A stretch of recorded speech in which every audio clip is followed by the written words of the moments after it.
اللہ وہی تو ہے جس نے ستونوں کے بغیر آسمان جیسا کہ تم دیکھتے ہو اتنے اونچے بنائے، پھر عرش پر جلوہ افروز ہوا اور سورج اور چاند کو کام میں لگا دیا۔ ہر ایک میعاد معین تک گردش کر رہا ہے۔ وہی دنیا کے کاموں کا انتظام کرتا ہے۔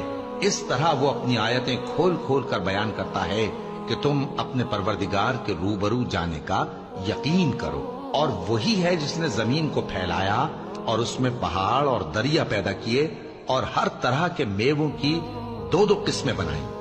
وہی رات کو دن کا لباس پہناتا ہے۔ غور کرنے والوں کے لیے اس میں بہت سی نشانیاں ہیں۔